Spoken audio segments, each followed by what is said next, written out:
अ, बच्चों, आज हम ये कल्पतरु पाठ है, इसका पहला भाग तो हम पढ़ चुके हैं, अनुवाद पढ़ चुके हैं। आपको दूसरे भाग में, इस वीडियो में आपको इसके प्रश्न उत्तर बता रहे हैं। जीमूतवाहनः कस्य पुत्रः अस्ति। जीमूतवाहन कस्य, किसका पुत्र था। यहाँ पर कस्य में षष्ठी विभक्ति है, तो उत्तर में भी षष्ठी विभक्ति आएगी। प्रश्न यहाँ पे पाठ में आपके देखिए, जीमूत केतु, जीमूत केतु का बेटा था जीमूतवाहन, तो हम यहाँ पे जीमूत केतुः लिखेंगे। कस्य है तो यहाँ पे जीमूत केतु नहीं लिखेंगे, जीमूत केतुः षष्ठी विभक्ति हो जाएगी, ऐसा लिखेंगे जीमूत केतुः। ठीक है। फिर संसारे अस्मिन् कः अनश्वरः भवति। क्या अनश्वर है संसार में? परोपकार अनश्वर है। इसने जीमूत केतु ने कहा था ना, केवल एक परोपकार ही है जो इस अनश्वर होता है। एक वो परोपकारः अनश्वरः, केवल एक परोपकार है जो अनश्वर है, बाकी सारा तो संसार में जो धन आदि है वो नष्ट हो जाता है। तो उत्तर आएगा परोपकारः। यहाँ पे विसर्ग नहीं है, लेकिन हम उत्तर में कहा है तो उत्तर में परोपकारः लिखेंगे। इसके बाद में आपका तीसरा प्रश्न है, जीमूतवाहनः परोपकारैक फल सिद्धये कम आराधयति। जीमूतवाहन परोपकार रूपी जो एकमात्र फल था, उसकी सिद्धि के लिए किसकी आराधना कर रहा है? क्या पूछता है? तो यहाँ पे कम, कम को कान, यहाँ पे द्वितीय विभक्ति है, एक वचन है द्वितीय का कम। किसको पूज रहा था? किसको पूज रहा था? कल्प वृक्ष को, कल्प पादम। ये है कल्प पादम आराधयामि, वह कल्प पादम आराधयति। यहाँ उत्तर आएगा कल्प पादप, कल्प पादपम।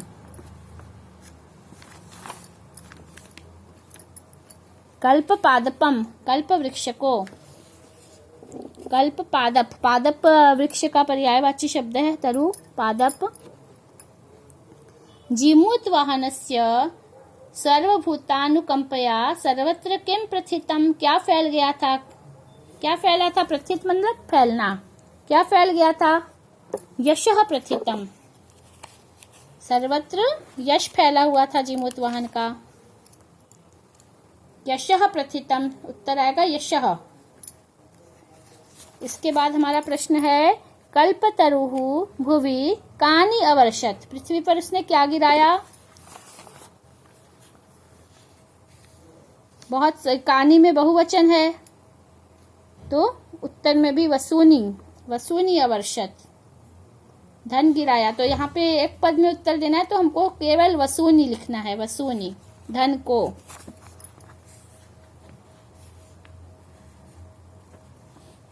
कंचनपुर, इसके उत्तर आप लोग जो एक शब्द के उत्तर हैं ये आप लिख लीजिए।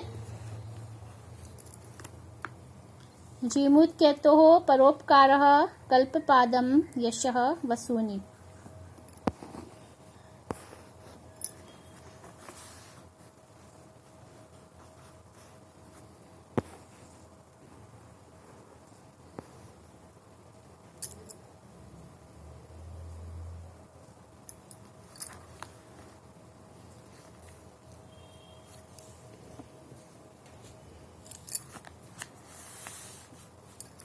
आपके पाठ में जितने भी सारे पाठों में प्रश्न आते हैं, तो इसको मैंने एक ये लिखा हुआ है, चार्ट जैसा बनाया है, इसको भी आप नोट कर लीजिए सारे बच्चे। जितने भी प्रश्नवाची सर्वनाम है आपके प्रश्नों में आते हैं, उनका क्या अर्थ है प्रत्येक प्रश्न का। कस्य, किसका, किसकी, ये षष्ठी विभक्ति है। कह, कौन, प्रथमा विभक्ति है। कॉपी में नोट कर लीजिए, आप इसको लिख लीजिए।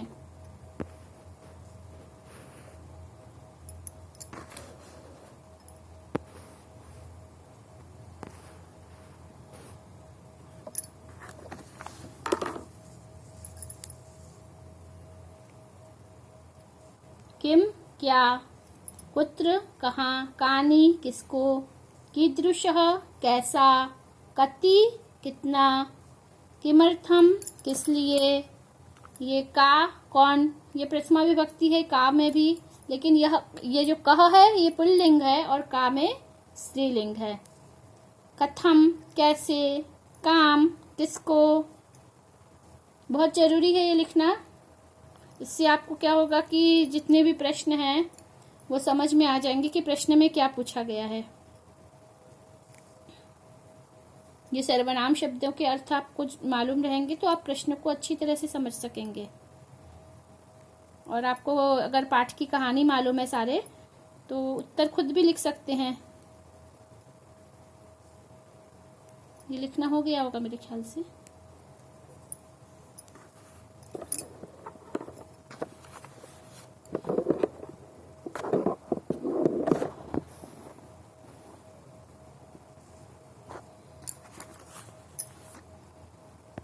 इसके बाद में आपके अधोलिखित प्रश्नानाम उत्तराणि संस्कृत भाषाया लिखत। इसमें आपको पूरे वाक्य में अर्थ को उत्तर को लिखना है। तो इसका अर्थ समझ लीजिए पहले। कंचनपुरम नाम नगरम कुत्र विभाति स्म। कंचनपुर नाम का जो नगर था वह कहाँ पे रहता है, कुत्र कहाँ स्थित था।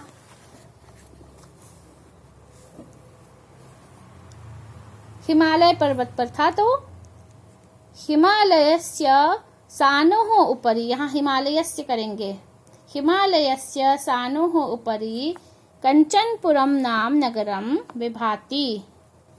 प्रश्न में जैसा लिखा हुआ है उत्तर वैसा ही लिखेंगे। प्रश्न में सबसे पहले लिखा है कंचनपुरम नाम नगरम कुत्र, यहाँ कुत्र की जगह पे हम लिख देंगे केवल हिमालयस्य। सानोः उपरि, हिमालय की चोटी के शिखर के ऊपर। जीमूतवाहनः कीदृशः आसीत्, कैसा था जीमूतवाहन, परोपकारी था, दयालु था, कैसा था। जीमूतवाहन महान दानवीरः सर्वभूतानुकंपी च अभवत्। ये है इसका उत्तर। यहाँ से जीमूतवाहन से लिखेंगे। पाठ में से ही आप ढूंढने की उत्तर कोशिश करिए, गाइड से, कुंजी से या कहीं और जो आप लिंक से देख लेते हैं। आप अपने पाठ से ही देखिए, पाठ में सारे उत्तर लिखे हैं। इसको अगर अच्छी तरह से पाठ को पढ़ेंगे तो आपको इसमें उत्तर दिख जाएगा। ये जीमूतवाहन कैसा था, महान दानवीर सर्वभूतानुकंपी च अभवत्, सभी प्राणियों पर दया करने वाला और बहुत बड़ा दानवीर था। इसके बाद हमारा प्रश्न है कल्पतरोहो वैशिष्ट्यम आकर्ण्य। आकर्ण्य सुन करके, विशिष्टता को सुन करके जीमूतवाहनः किम अचिंतयत्, क्या सोचने लगा, क्या सोचने लगा था जीमूतवाहन। इसका भी उत्तर हमारे पाठ में है। जीमूतवाहन सोचने लगा, अहो ईदृशम अमर पादपम प्राप्यापि पूर्वैः पुरुषैः अस्माकं तादृशं फलम किमपि न प्राप्तम। सोचने लगा कि अरे इतना अधिक अमर पादप को, अमर वृक्ष को प्राप्त करके भी हमारे पूर्वजों ने कुछ वैसा कोई फल प्राप्त नहीं किया। किंतु केवलम कैश्चिदैव कृपणैः कश्चिदपि अर्थः अर्थितः। कुछ लोगों ने कुछ थोड़ा बहुत केवल धन ही प्राप्त किया, कंजूस लोगों ने, और कुछ नहीं पाया उससे। तदहम अस्मात् कल्पतरोः अभीष्टम साधयामि। यहाँ तक उसने सोचा है, तब तो मैं उससे अभिष्ट प्राप्त करूंगा। तो आपको उत्तर लिखना है जीमूतवाहन से लेकर के इति तक। ये पूरा उत्तर है इस प्रश्न का। ठीक है, तीसरे प्रश्न का उत्तर। फिर आपका चौथा प्रश्न है हितैषिणः मंत्रिणः जीमूतवाहनम किम उक्तवान। क्या कहा, किम उक्तवतः, उक्तवन्तः, क्या बोले, बहुवचन है, मंत्रिणः उक्तवन्तः, किम उक्तवन्तः, क्या कहा मंत्रियों ने।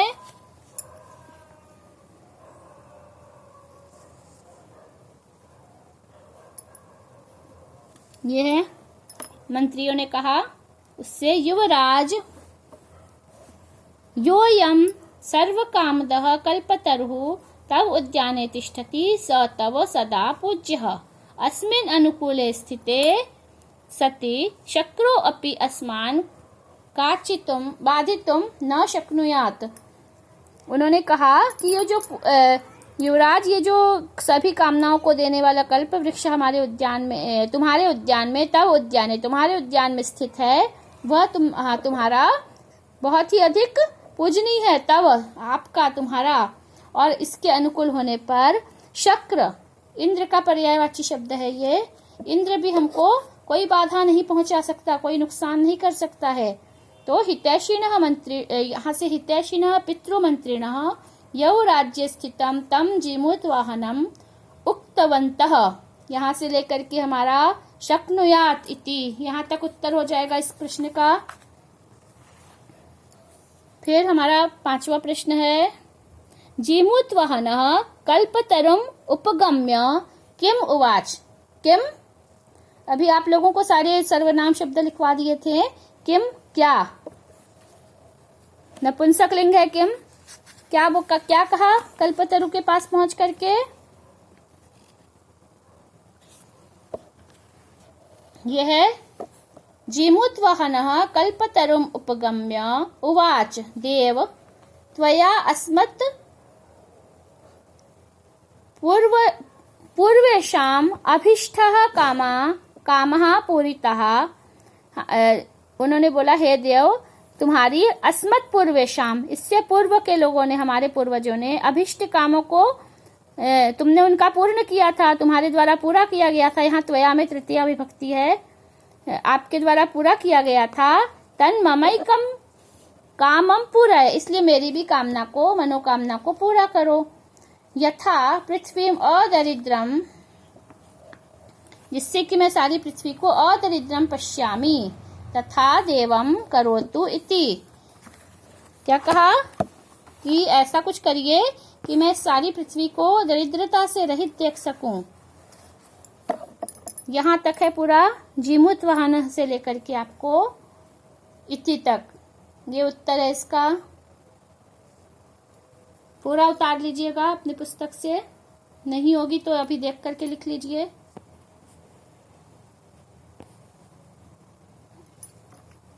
जीमूतवाहनः कल्पतरुम उपगम्य उवाच देव त्वया अस्मत् पूर्वेषाम् अभीष्टः कामः पूरितः तन् ममैकं कामं पूरय। यथा पृथ्वीम् अदरिद्रां पश्यामि तथा करोतु देव।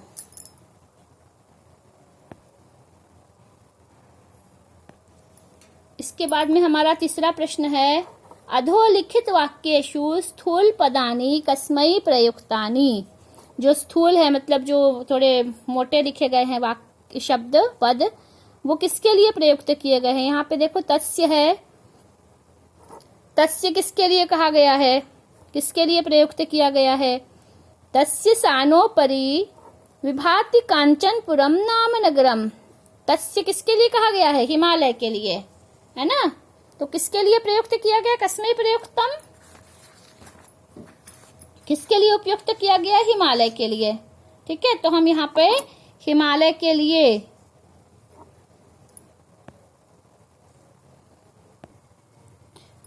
कस्मै, इसका मतलब होता है किसके लिए। कस्मै प्रयुक्तानि किसके लिए प्रयुक्त हुआ है? यहाँ पे तस्य जो है ये हिमालयस्य है, तो किसके लिए प्रयुक्त हुआ है तस्य शब्द? हिमालय के लिए। तो यहाँ पे हिमालय की, हिमवान की चतुर्थी विभक्ति हमको लिखनी है, ये आएगी आपकी हिमवते, चतुर्थी विभक्ति हिमवते, हिमालय के लिए।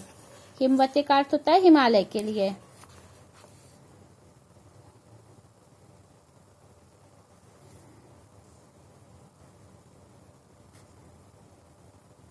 चतुर्थी विभक्ति है, कस्मै में भी चतुर्थी विभक्ति है,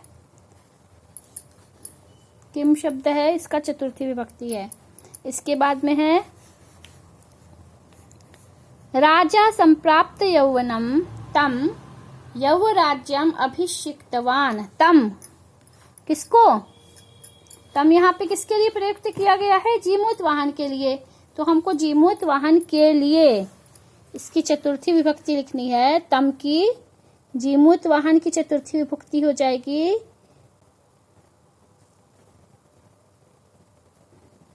जीमूत वाहनाय, जीमूत वाहन के लिए। ठीक है, जीमूत वाहनाय। फिर है इसके बाद में अयम तव सदा पूज्य। अयम मने किसके लिए कहा गया है? ये मंत्रियों ने कहा था ये कल्प वृक्ष आपके लिए सदा पूजनीय है। तो यहाँ अयम कल्प वृक्ष के लिए प्रयुक्त किया गया। तो कल्प वृक्ष में हमको चतुर्थी विभक्ति लगानी है। किसके लिए प्रयुक्त किया गया है? कल्प वृक्ष के लिए। तो हम लिखेंगे कल्प वृक्षाय, कल्प वृक्ष के लिए। इसके बाद में प्रश्न है तात त्वम तु जानासि यत् धनम विचिवत चंचलम। विचिवत मतलब लहरों के समान चंचल है। यहाँ पे तात अपने पिताजी से बोल रहा है जीमूत वाहन जीमूत केतु से। तो यहाँ पे त्वम शब्द का उपयोग किसके लिए किया गया है? जीमूत केतु के लिए। तो हमको जीमूत केतु में शब्द में चतुर्थी विभक्ति लगानी है। जीमूत केतु क्या होगा चतुर्थी विभक्ति में? जीमूत केतवे, जीमूत केतु के लिए। इसका मतलब होता है जीमूत केतु के लिए। ये जो वाक्य प्रयुक्त किया गया है यहाँ पर मोटे में लिखा हुआ है त्वम शब्द, स्थूल पद है त्वम त्वम। तो ये त्वम शब्द जीमूत केतु के लिए प्रयुक्त हुआ है। इसका उत्तर आप लिख लीजिए। ये है आपका प्रश्न नंबर 3। 3 का उत्तर है ये।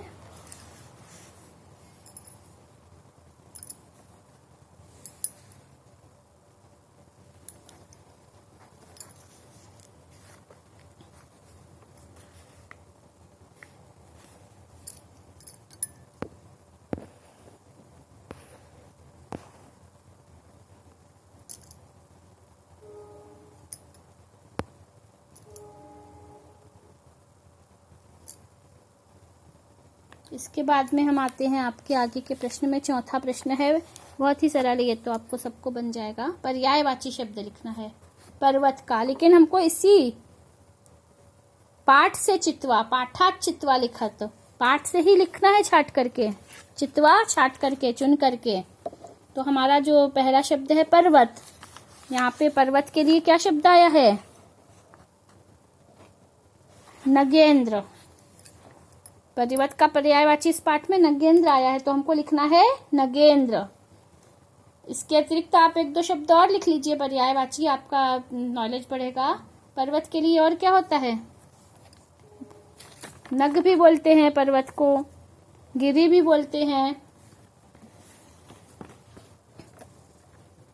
महीधर भी बोलते हैं। फिर शक्र है, इंद्र, इंद्र के लिए हमारा शब्द आया है शक्र। ये है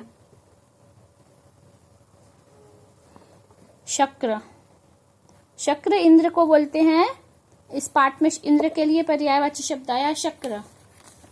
ठीक है, इसके अतिरिक्त शक्र इंद्र को बोलते हैं और महेंद्र भी बोलते हैं, देवराज भी बोलते हैं। तो इंद्र के आप और भी पर्यायवाची लिख लीजिए। इच्छितम, यहाँ पे अभीष्टम शब्द था पाठ में, अभीष्ट फल को प्राप्त करवाता है यह।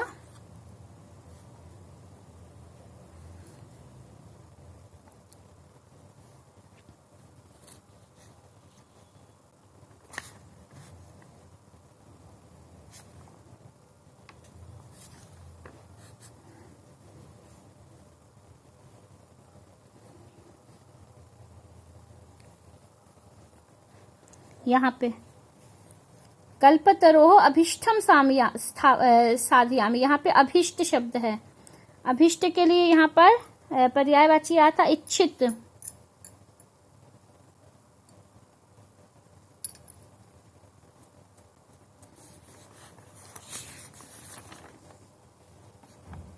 अभिष्ट लिखना है, अभिष्ट इच्छित को बोलते हैं। धरित्री, आगे का आपका शब्द है धरित्री। धरित्री के लिए इस पाठ में आया है पृथ्वी। धरित्रीम के लिए पृथ्वीम लिखेंगे। और इसके अतिरिक्त धरित्री के और भी है, पृथ्वी, धरा, भूमि, वाणी। वाणी के लिए इस पाठ में प्रयुक्त हुआ शब्द वाक। वाक वाणी को बोलते हैं। और आपके पहले पाठ में भी ये शब्द आ चुका है। सरस्वती भी बोलते हैं वाणी को, है ना। निरादय नवीनामय वाणी वीणाम, इसमें भी आया था वाक शब्द। वाणी का पर्यायवाची है वाणी। वीणा, सरस्वती, वाक। फिर भूपति। भूपति का मतलब होता है राजा, नरेश। यहाँ पर आपके भूपति शब्द के लिए कौन सा शब्द प्रयुक्त हुआ है पाठ में?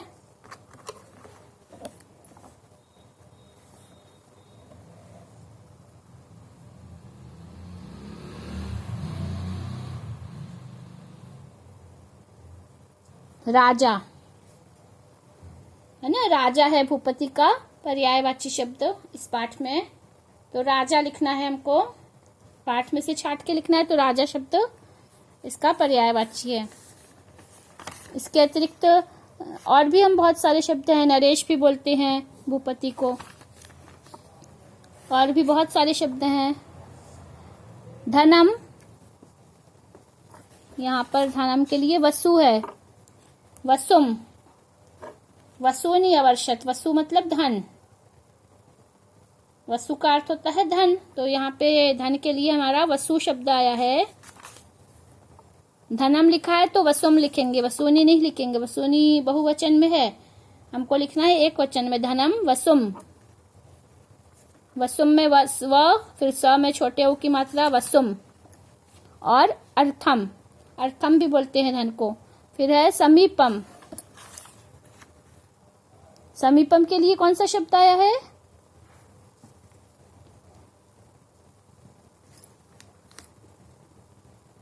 किसके समीप गया था? कल्प वृक्ष के पास, है ना। और पिता के पास गया था।